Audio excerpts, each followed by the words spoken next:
guys, welcome back to my channel.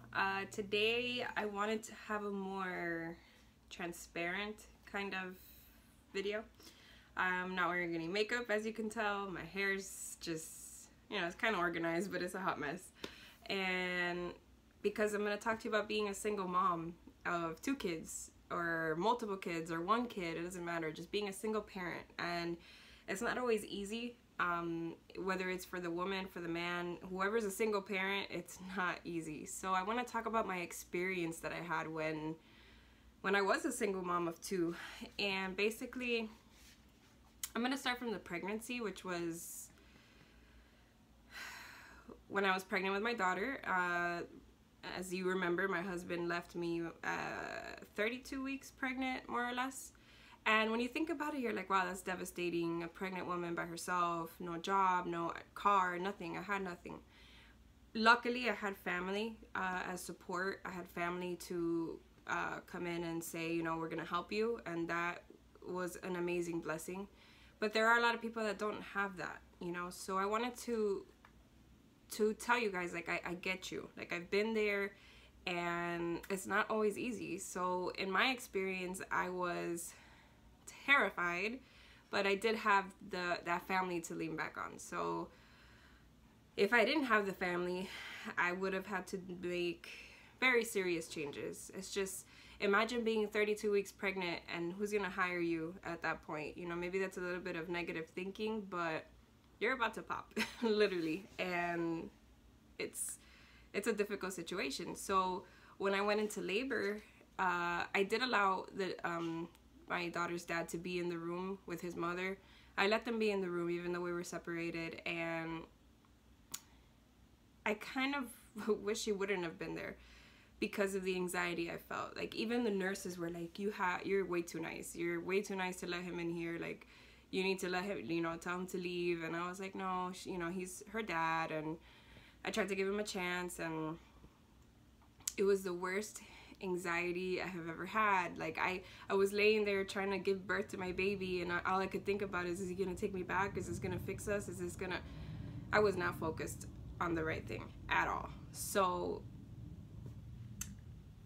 that experience was tough because I had her while being separated from him, and the whole time he was already with someone else, and I didn't know, but I suspected it. And it's crazy because he stayed those nights with me at the hospital, and he would like cuddle with me, and like it just got really confusing. And it was like, okay, are you going to come back? Are you not? Like, it was the weirdest like 3 days of my life.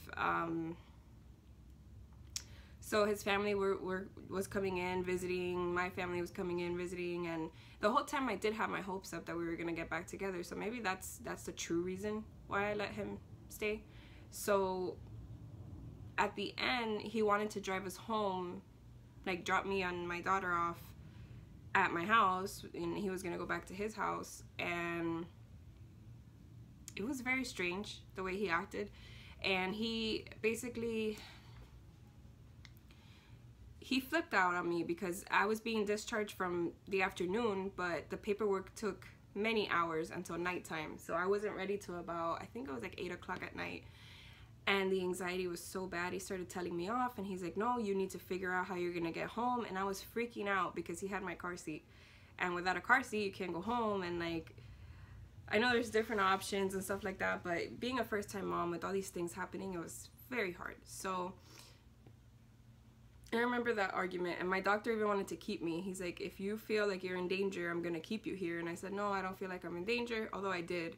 They even had a social worker come in and talk to me, and I lied to her, and I told her I didn't feel like I was in danger, but I truly did. He was acting very irrational, and I wish I would have made better choices, but looking back now, it's a learning experience. So it was weird. Like, then he picked us up, he drove us home, he was crying the whole way home, and I'm just like, what is going on? It was just these mind games that when I sit here now, I'm like, why did I allow myself to go through that? That's just not healthy for him, not healthy for me, not healthy for the baby. I just had a baby, and it's funny because I was so set on giving my baby formula because of what happened to me as a child, being molested and things like that. I wasn't very comfortable with the whole breastfeeding thing, and to me, it was kind of gross, I'll be honest. And when I brought my daughter home one night, I started, my breast filled up with milk, and then I started pumping the milk out, and as I'm pumping the milk out, I saw her rooting, so she was going like this, trying to feed off of me. And then when I looked at her and I said, how can I be so selfish that I'm taking this natural instinct away from my daughter, away from me, where I'm destroying a bond because I'm being selfish about my own emotions and my own experiences. And I quickly realized that it was the most natural thing in this world, and it was amazing. And to be able to overcome my trauma at that moment and be able to breastfeed, I feel that she helped me so much to accept my body for what it's meant to be for and not for what it was used for, if that makes sense. So that was the beginning of my healing that I remember, was breastfeeding, and it was beautiful, it was amazing. And I started breastfeeding in public. Like, yeah, I had my little cover and stuff like that, but honestly, after a lot of reflection and a lot of experience, I realized that breastfeeding is natural. And when people get grossed out about women breastfeeding and things like that, they are the ones that have an issue. They're the ones that have something wrong with their heads, because you should not be grossed out. It is the most natural thing that you could ever see, and the healthiest thing for your baby, and the bond that's created is just, it's amazing. I breastfed my daughter till she was about 4 months old. And I feel bad that I had to stop so early, but I did go back to work, and, you know, I had different responsibilities that I needed to I guess, be on top of. So at that point, I started working at a vet clinic, and I started getting my independence back, and I started feeling really good. And during that time, that's when my husband came back and said, you know, let's work this out. I want to make up for, you know, what I did. It was messed up, and told me a million I'm sorries. Told me every single flaw that the girl he was with had, and I sat there for hours listening to this, and I tortured myself. I just sat there like, and he just told me every small little detail that I probably didn't want to know.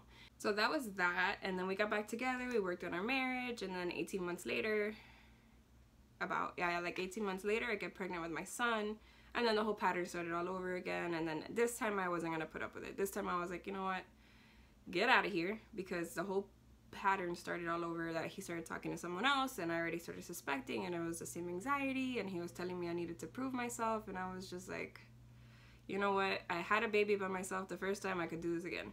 And this was after a huge fight where he almost did hit me, and he almost went at me, and he drove crazy with me in the car, and he threw things with my daughter in the bedroom. And this is the point in my life where I started reflecting, and I was like, no, like, there's just something that's not okay here, and I don't need to accept this. I value myself. First, I value my kids more, and then I value myself more. So at that point, that's when I made the decision to, like, just, you know what, don't come back here. I changed the lock, I did all that, like, you know, from my previous story. But what I want to talk about is the toll it took on me as a single parent. I had a toddler, and I was pregnant, and luckily, again, I had my family there, my mom and my sister as support. I had a lot of help, but had I been alone, it's not easy. You know, you wake up with morning sickness, you're pregnant, you're huge, you're bloated, you feel like just laying down and sleeping to the rest of your pregnancy. Like, I went through that. And then you have this little toddler, like, oh, I'm hungry, I'm this and that, and, you know, and you have to pay attention to that baby. So it's tough. My son keeps coming into the room, and he's just shoving his toys in the room. So during that time that I was pregnant with a toddler, it was difficult, but I did have to realize that I had to focus on myself, and I had to sit there and say, okay, I need to work on me in order for me to be a better mom, in order for me to be a better person. If I wanted to have a relationship in the future, I needed to grow. I needed to personally develop myself and grow from where I was at, because I had a very childish mind. I was very focused on having a relationship, and a relationship is what basically made me who I was. And that's not okay, because you're an individual, and you don't need a relationship to tell you who you are. You need you to tell you who you are. And if you believe in God and whoever you believe in, that's something, your spiritual side is something you can focus on while finding yourself. And that was the biggest blessing that I've ever had. Was, sorry for the interruptions. So finding myself was difficult, and the blessing that I found was finding my spiritual side. So I didn't know where to go with this whole spiritual thing. My family was kind of Catholic. My dad didn't believe in anything, but my mom was kind of Catholic, you know, so I wasn't sure. And I started looking into Catholic churches and, you know, trying to find that spiritual side. And eventually I came, when my boyfriend came into the picture, Jackson. Hi. So being a single mom, having to work on yourself and having to take care of your kids, there's a fine line between feeling selfish and fulfilling your personal needs so that you're a better mom, so that you're a better person. So it'll change your entire life, your entire outlook, your entire aura, everything. Because if you're depressed and you're stuck on the divorce and you're stuck on the separation and you're stuck on all the things that, like, why me? Why did my family have to get split up? I wanted my family to work. I wanted this, I wanted that. And you drive yourself crazy with all of those thoughts, then you're not moving forward. You're staying stuck in the past. So if you're already split up and you have no choice but to be a mom of 2 or a dad of 2 or whatever you are, of 1 kid, 2 kids, 3 kids, it doesn't matter how many kids. But in my case, it's 2, so I'll keep going back to that. So being a single mom of 2 kids, once my son was born, it got a little more difficult, and I breastfed him till he was 16 months. So I was able to do that. So he was very attached to me, and on top of that, he had colic, he had acid reflux. He was a very uncomfortable baby. He didn't sleep well. It was Jade, on the other hand, she would eat, sleep 4 hours, eat, sleep 4 hours. She was the best newborn. And then my son, poor thing, like, he had like that burning feeling and all that kind of stuff.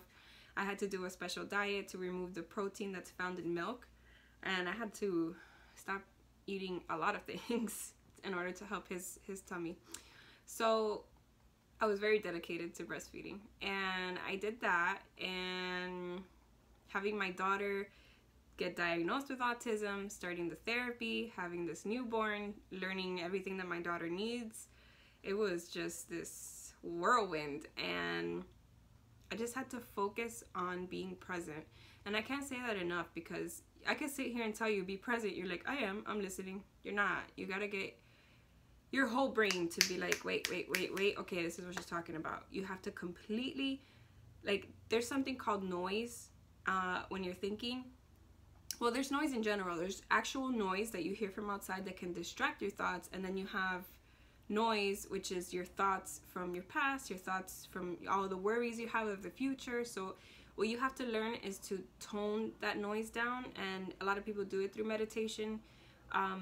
You don't necessarily have to meditate to do that, but you have to train your mind to focus on the present. And a good way of doing that, I forgot which book I was reading, and they said, like, for example, if you're anxious or you're thinking about the past or you're thinking about the future, let's say, like, you have a physical object in front of you and you start realizing, okay, there's a pink square, there's a gray square, there's, you know, the background's white, and you start acknowledging your object. It doesn't have to be a pillow, it could be anything. Your notebook, like my notebook, you can acknowledge every little part of it and say, okay, this is gray, this is pink. And what that does is train your mind to stay right here, right now. And then your anxiety goes away, your worries go away, and you start to have a gratitude for things. Like, you know how many people don't have a pillow to sleep with? You know, and this is like for decorative, I throw it on my bed, and you think of those things. And when you start being grateful and your gratitude kicks in, your life starts changing. It makes a huge difference. And so staying present is what helps you, one, work on yourself. It helps you stay calm. It helps you stay focused. It helps you concentrate. If you want to learn a new skill, start a new hobby, whatever you want to do, you have to learn to be present. You can't be like, okay, I'm going to start painting today, but it's because in the future, this is what I want. It can't be that way, because you're focused on the outcome. You're not focused on your work in the present time. So that will mess you up entirely. So the point is to work on you while being a single parent and not feel guilty. Don't feel selfish, because the better parent that you are, the better person that you make yourself, or that you grow into being, the better it is for your kids in the long run. The short haul is like, man, you know, maybe I should be paying attention a little bit more to my kid than reading this book. But in the long run, that book probably taught you something in parenting that you didn't know before. So taking those 30 minutes out of your day to read, or taking those, whatever, an hour to listen to an audio, to one of those things, anything, to help you push forward is worth it in the long run, even though the short run is like, you feel horrible. Just, you have to extend your mind to think, okay, but in the long run, this is gonna help me. It's not like I'm being selfish and going out to party and like ignoring my kids, and I'm not being irresponsible. I'm doing something where I'm investing in my future, which is mostly through reading, through audiobooks, through, sometimes I need my alone time so that I can think, regather my thoughts, and get back into my, what do you call it, like my center. I need to be centered, and those things are not selfish. So those are the feelings that you battle when you're single, and then let's say you start dating a while later, whenever, and when you start dating, you feel even more selfish, and you're like, oh my goodness, and who am I bringing into my house, and who am I letting around my kids, and is this gonna work out, and I don't want my kids to love this person, because what if it doesn't work out, and those things drive you crazy. So then as you start forming a new family, it's like so many what ifs and so many like things that make you nervous. So it's best to not introduce your kids until you know that something is serious, something is for sure. I mean, things happen, you know, if, you know, God forbid the relationship doesn't work out, then unfortunately there's nothing you can do about that. But you have to strive for the best, work, like just go with your gut. And introducing my kids to my boyfriend was, I thought it was going to be hard, but it wasn't. It was very easy. And it's because we had developed trust within each other. So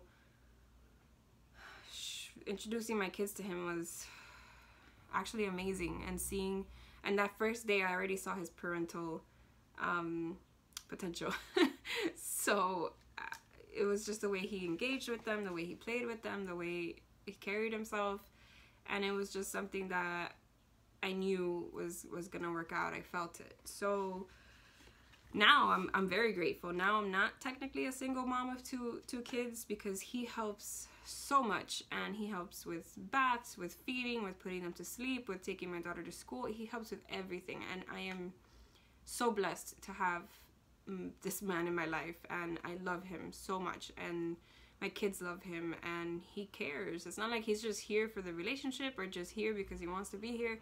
There's true investment in the children's lives. And being a step parent, I'm not a step parent. I've never been a step parent, so I don't know what that's like, but I'm sure that's very difficult, and I'm sure it's difficult for their father to accept a new figure to come in, and you know, but that's unfortunately the way it is. Well, fortunate in my case, but I mean the other way, flipping the perspective, it seems unfortunate, but we didn't work out. We would fight a lot. He was aggressive. He was, you know, so now that we're not together, we get along and we can parent a lot better.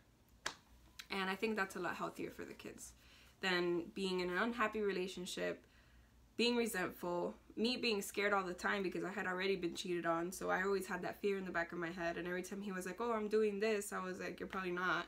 You're lying, because that's just the pattern that he has actually. But it's very difficult, because you're like, okay, I'm going to sit here and I'm going to take this because I want to keep my family together. But that's the short haul. So when you think of the long haul or the long-term effects, you're like, wait a minute, I'm going to waste my happiness on this guy when I can be a happy individual for my kids. I can grow, I can find myself, I can, you know, and then the time that the kids are with their dad, with their biological father, that's time for me to regain my energy, regain my focus, and say, you know, man, I really miss my kids. I want to be with them. At first it was devastating. I was like, I don't want to give my kids to anybody. But eventually I started to accept it, and I started to understand that I needed that little bit of a break for me as a person, as a woman, as a, You know, and now that I'm in a relationship with 2 kids, my boyfriend does give me those breaks, but I didn't have that in my marriage. In my marriage, it was constant, just me doing all the housework, the kid, and feeding my daughter, and it's not that it's a bad thing. It's just, it was difficult because I was there by myself taking care of my daughter, and my husband was not helping. He would not cooperate. So those are the difficult relationships. And now that I'm in a relationship where I have a man that helps and he's considerate, and when he sees that I'm exhausted, he's like, babe, go take a break, go lay down for a bit, I got this. You're like, this exists? It does, I promise you. So all that time I wasted being in an unhappy relationship, trying to make my family work, I think I've created a much better family now, and it's a lot healthier for the kids too.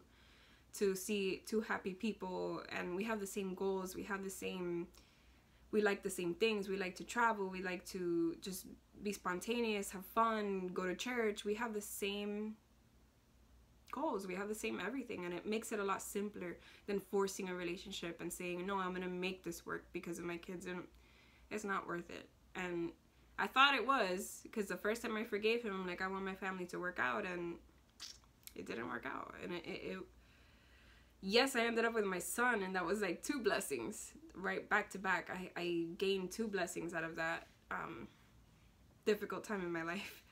But it's not worth staying in an unhappy relationship. So if you have to make a decision to be a single parent, yes, it's scary. Yes, you second guess yourself, and you're like, did I do the right thing? Oh my God, what did I do? What did I do? And you start questioning every single move you make, and there's no need to.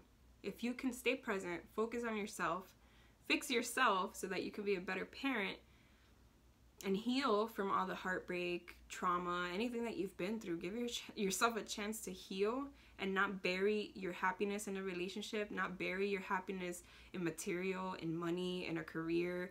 That's not where your happiness lies. Your happiness lies within you, within how you feel about yourself, how you value yourself, how you respect yourself, and getting in touch with the spiritual side, no matter what that means, is extremely important. And I didn't have that before. So the void I had in my heart was huge. And when I got in touch with my spiritual side, that's when a tremendous change came. So it was amazing. It was just a transformation. Like, I started antidepressants, I started the anxiety meds, and then quickly got into my spiritual side, and now I'm leaving my anxiety pills, and I got off my mood stabilizer, and you know, I'm weaning myself off of mostly everything. So, and I think that the spiritual side has a lot to do with the healing, because you rest your soul with something so much bigger, and understand that there's a reason why these things happen, and there's a purpose for these things to happen. And now I can sit here and talk to people about, okay, how do you feel being divorced? Honestly, when you're in a bad relationship, it feels amazing to be divorced. It's relieving, it's peaceful, it's you let go. You just let go. And you move forward, and you create the best life that you can for yourself and for your children, and it's amazing. So, scary? Yes. You think it's impossible? Yes, I know. I was there. I would cry myself to sleep. I know. But the moment you start working on yourself, and you start empowering yourself, and you start realizing that you're enough, and nothing can stop you, literally, nothing can stop you. Everything starts balancing out. Your depression starts going down, your what if starts going down, and then you meet somebody fantastic, and you're like, wow, this is what I would have missed out on had I stayed in that relationship. I would have kept being abused, kept being manipulated, kept being told I wasn't good enough, and that would have made me a very bad mom. And I'm not trying to say that my mom was a bad mom, but she stayed married to my dad unhappily for 33 years, I believe. And she was never present. She was always depressed. She never wanted to do like Christmas, Thanksgiving, this, that. She never wanted to do any of that. She was always depressed because my dad wasn't the best husband. So he was a great dad. He just wasn't a great husband. But she stuck it through to keep her family together. So that's what I grew up knowing.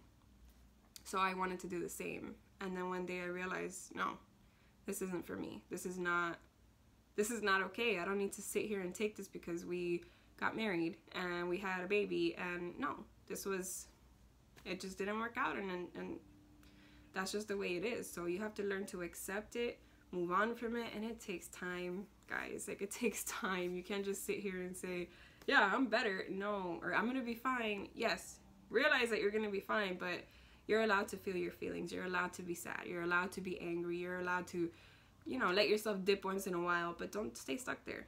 It's not worth it. And time truly does, as cliche as it sounds, really does heal all wounds. Just time and acceptance and understanding, and that's pretty much it. So being a single parent, working on yourself and having all these things is very frustrating. Sometimes you are so tired. Like, this was the point of me not wearing makeup or anything. Taking my daughter to school. For example, we took my daughter to school, my boyfriend and I, and then we went to have breakfast with our son. This is me. Like, I get home, I start cleaning, I do laundry, this is the real mom life, because he's working. He works a lot. So when he's here, he's a tremendous help. But when he's not, I'm here alone, and I have to handle, you know, the house, the cleaning, the laundry, and then that's fine. But yes, I get tired. Yes, I get frustrated. Yes, I'm like, wow, my life is only about cleaning. My life is only about laundry. And then you come to realize sometimes that when something's messy and your kid is doing something cute and you're more focused on the mess, you completely missed out on that moment. And it's not worth it. So you start to learn to be present. Again, it's the point of my topic, is being present. And he's doing something funny, I'm looking at the mess, and I have to block out that mess because I'm very OCD. I like to have everything in order. And I have to block out the mess and just focus on that cute little moment, because those moments pass by so quickly. Maybe tomorrow I won't even remember what he did yesterday or a week ago, you know? But you were present in that moment. Your child is going to remember. Your child is building a bond with you. So those are the important things to remember. If you feel frustrated, just stop for a second, breathe, and be present. Stop worrying about, oh, I need to get him. Like, for example, sometimes I freak out because I have to get them home, I have to bathe them, I have to feed them, I have to this, I have to that. But that's my mind overworking and worrying me about future things, instead of saying, okay, I just got home, let me get the kids ready for a bath. Just organize your thoughts and slow down your thinking process. And that's going to help you with anxiety. It's going to help you with organization. It's going to help you with, because tasks, having many tasks to do, kind of paralyzes me with anxiety. I'm like, ugh, and then I don't want to do anything. But that's how I'm learning to slowly just separate. Okay, this is what I have to do here. This is what I have to do there. And my boyfriend was a great help with that. He's very calm, level-headed, and he can organize his thoughts, and I've learned that from him, is to just, well, stop for a second and think. Because with anxiety, you feel like everything's jumbled, like time is going by like this, like you don't have enough time to do anything. And once you're aware of that and you stop and you say, wait a minute, this is the reality, your anxiety starts going away. Like right now, for example, 10:45 in the morning, I don't have to pick up my daughter till 1:50. And normally I would be freaking out, and it's only 10:45. So I have to stop and say, it's 10:45. I have about 2 hours to, you know, finish cleaning, finish laundry, finish whatever I'm doing here at home, relax, then go pick up my daughter, take her to therapy. Like, I have to think slowly. So the point is, guys, to be a single parent doesn't mean that you're a failure. It doesn't mean that the hard work is gonna stop you from finding yourself. It's gonna stop you from living. It's gonna, no, you're a mom, you're a father, cool, now work on yourself. And that's the most important thing. So you have to focus on being present, working on yourself, and just advancing from, you know, previous mistakes, previous disappointments, things like that, and not stay stuck in them, because then you become a difficult parent and you lash out on your kids and you don't mean to, and it's difficult. And I've been there during my depression, not to lash out on them, but like I was so focused on my problems that I was not present for certain moments of my kids' lives, and I could have been sitting right there and I missed it. And that's the worst thing that you can allow yourself to do, because yes, your emotions are huge, yes, pay attention to them, but you are in control of those emotions, and you need to stop your emotions and say, no, I'm going to be logical. I'm going to separate this emotion crap out of the way and, you know, give myself one day to feel my emotions. But then from here on out, I'm going to focus on being present and helping my kids and pushing them forward. And then when you're in a relationship, working on the relationship, working on everything. But remember that you, first comes God, secondly comes you. You have to work on you. Then your kids, then probably your spouse. I think that's the order that we learned. No, it was the other way around. Sorry. It was God, you, your spouse, your children. That's the true order of priority that you should have in your life. And it's hard to accept because you want to put your kids first.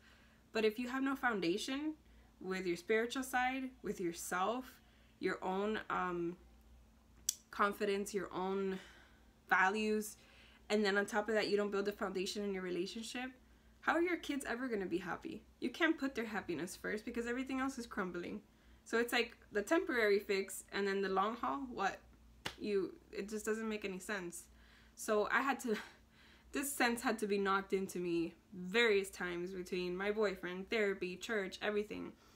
And one day I finally realized, if the foundation isn't built, if the foundation isn't stable, or what's the point of like treating the kids to ice cream, for example, when everything else is falling apart? No, get your life together first and then worry about the kids. And trust me, I know it seems backwards, but in the end, you're so happy and you're so stable and you're so confident and you're so that you can be present for your kids, and that equals a lot more happiness than a quick, oh, let's take them out to ice cream, let's just treat them. No, you want a lifetime of that. So you got to work on the hard stuff first and then help your kids. I know it sounds backwards, but I thought it was backwards too, and then it made so much sense. One day I cleared my mind and I said, you know what, this is right. I need to work on me, then my relationship, then my children. And honestly, I don't think I've ever been this relieved, this happy, this stable, and this calm. I have this peace that it's amazing. And I'm leaving my anxiety pills. Like, everything is just, going into the correct order that I needed my life to go into. So that's my talk on single parenting and things like that. And I'm going to continue our personal vlog with our family. We want to make that our main project. As soon as I'm done with this Heal Talk, I'm almost done. I think the next episode I'm just going to talk about, being, growing, personal development, things like that. I'll recommend a few books, things like that, so that you can work on yourself to move forward. First, it's realizing what you need, and then it's actually doing it, putting the action. So I'll go ahead and show all the books that I've used through my journey, the ones that I plan to use, and that's probably what I'm going to do the next episode on, and it'll probably be the last one of the Heal Talk. Although I do want to do one video where I show you the tactics that I use to calm Jade down and things like that, but that could easily be part of my family vlog too, because it's a daily thing. So I'll figure that part out, and then I'll go ahead and post it and let you guys know what I'm up to, and continue with my family vlog. And then I also want to get into product hauling, doing cheap purchases and things like that, and showing you guys how I do it. And besides that, I do want to review products, so I'm going to have a few different sections coming out, and I'll go ahead and keep you guys updated. So thank you for tuning in, thank you for listening, and I hope something got knocked into you just like it got knocked into me. So I'm just here spreading the word, and I hope you can focus on yourself, your children, your spirituality, everything all at once, but just remember the order. So yeah, thanks for tuning in, and subscribe, like, share my videos, do whatever you want to do with my videos. And if you can think of somebody that may benefit from one of my videos, then go ahead and share, feel free. And send me emails. I love to hear from you guys. So yeah, let me know. And it's okay not to wear makeup, to be tired, to be exhausted, and to continue with, for example, my passion now is the vlogging. So it's okay. It's okay. So now that's it. So thanks guys, and I'll see you next week. You are strong.